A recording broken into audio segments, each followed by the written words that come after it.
tous les Ivoiriens, bonjour à tous les panafricains, bonjour à tous les parents du Sud, à tous les parents du Nord, bonjour également à tous les Ivoiriens qui vivent en exil, qui ne peuvent pas rentrer en Côte d'Ivoire, et je les appelle les hommes forts. Je vous salue. Je salue également tous les parents du Nord. Voilà. Aujourd'hui, je suis venu expliquer à la population de Côte d'Ivoire ce qui s'est réellement passé lors des élections post-électorales de 2010. Parce qu'ils n'ont pas expliqué à la population de Côte d'Ivoire ce qui s'est réellement passé.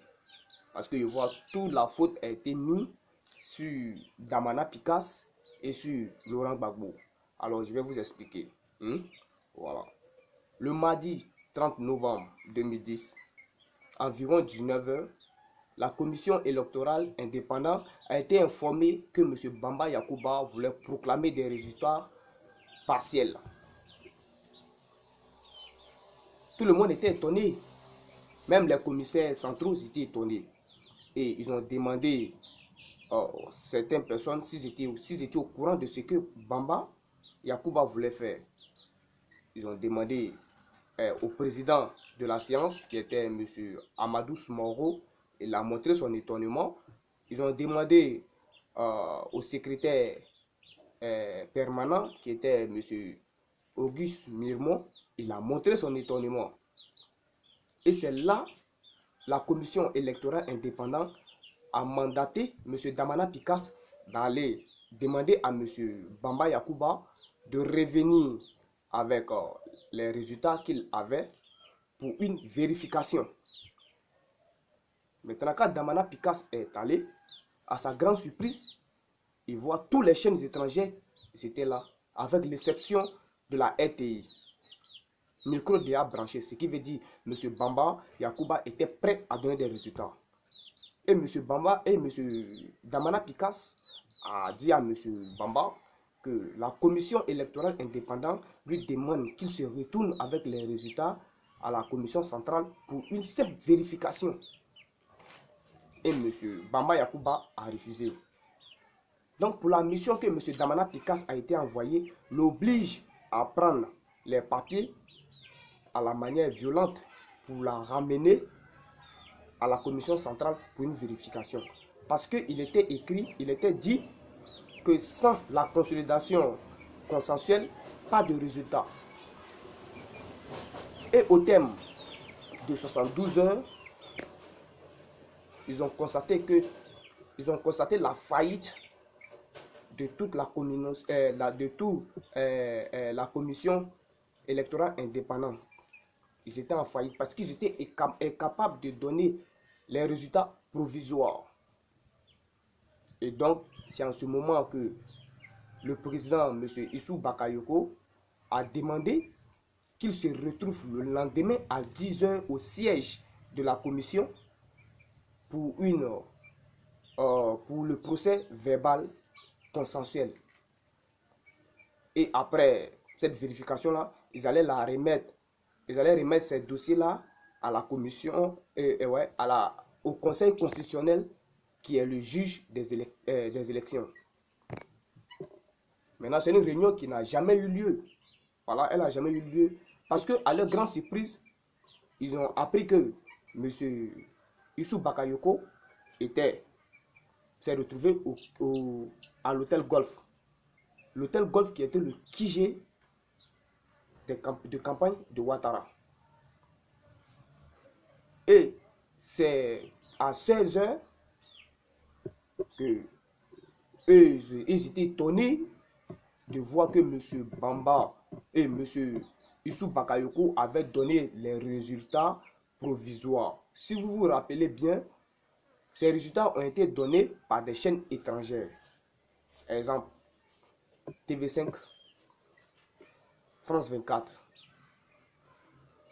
Donc, la population de la Côte d'Ivoire a conclu que c'est Alassane Ouattara qui était le président, puisque M.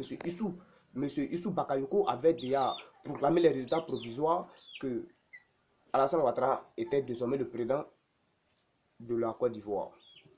Mais nous savons tous qu'on ne peut pas donner des résultats à l'hôtel Golf, le QG de Ouattara. le bureau de campagne de Ouattara, c'était l'hôtel Golf, même pas donné des résultats là-bas. Vous voyez, chers Ivoiriens. Donc, on doit se poser des vraies questions. C'est vrai, Laurent Gbagbo a perdu la guerre, mais qui a gagné les élections? C'est ça la vérité. C'est ça la vérité. Si je vous dis aujourd'hui que pendant tout le temps que Laurent Gbagbo était à la CPI, là, c'est en 2017 qu'on nous dit que Gbagbo est innocent. Tous les crimes qui ont été faits en Côte d'Ivoire, on se rend compte que Gbagbo est innocent. Vous allez me dire quoi? Hein?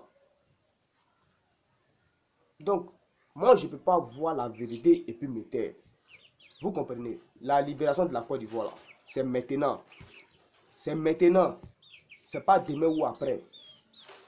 Je vois certains Ivoiriens qui disent que ce que Nana Félix Houphouët-Boigny n'a pas fait, ce que Gbagbo Laurent n'a pas fait, Alassane Ouattara est venu faire ça. C'est-à-dire les bitumations des voies, l'électrification de la ville, des villages. Mais Gbagbo ne pouvait pas bitumer les voies, arranger la Côte d'Ivoire si le pays est divisé en deux. Parce que le nord appartenait à Alassane Ouattara. Le sud, l'ouest appartenait à Laurent Gbagbo. Mais si Laurent Gbagbo goudronnait, bitumait les voies de l'ouest, du sud et laissait le nord, qu'est-ce que les nordistes allaient dire? Ils allaient dire que Laurent Gbagbo n'aimait pas les nordistes. Donc, raison pour laquelle Laurent Gbagbo n'a rien fait, il a laissé. Vous comprenez? Le pont à péage que Alassane Ouattara a fait à Abidjan, qui dit, avant de passer, il faut payer. Mais si tu as construit quelque chose pour les Ivoiriens, est-ce qu'il doit passer là-bas pour payer? Alassane Ouattara dit, l'argent ne rentre pas là. Personne ne va passer là-bas gratuitement. Mais ce qui veut dire qu'Alassane Ouattara vend le pont aux Ivoiriens. Il nous vend le pont. Et quand l'argent va rentrer, le pont sera pour les Ivoiriens. C'est ça, c'est-à-dire. C'est ça, ça veut dire. Donc, chers Ivoiriens, c'est la vérité qu'elle a là. Moi, je me suis lancé dans ce combat pour que la génération du futur vive dans la tranquillité et que la paix revienne dans mon pays, la Côte d'Ivoire. Parce que j'ai mal quand je vois la population de Côte d'Ivoire souffrir. J'ai très mal, ça me fait très mal au cœur.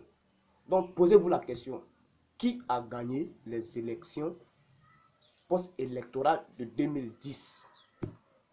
Posez-vous la question. C'est de ça qu'il s'agit. Moi, je demande la liberté de Laurent Gbagbo. Parce que si la CPI a conclu que Laurent Gbagbo est innocent, ils n'ont qu'à le libérer. Ils n'ont qu'à libérer Charles Blé Goudé. Parce qu'ils n'ont pas de preuves contre lui. Ils n'ont pas de preuves contre eux. Vous voyez. Alors, chers Ivoiriens, c'est maintenant le vrai combat de la Côte d'Ivoire. Et les jeunes doivent participer à la libération de la Côte d'Ivoire. C'est maintenant. Qui a gagné les élections post-électorales 2010? C'est une question qu'il faut se poser. C'était Carton Noir. Ciao, ciao. Et bonne journée à vous. Je vous kiffe.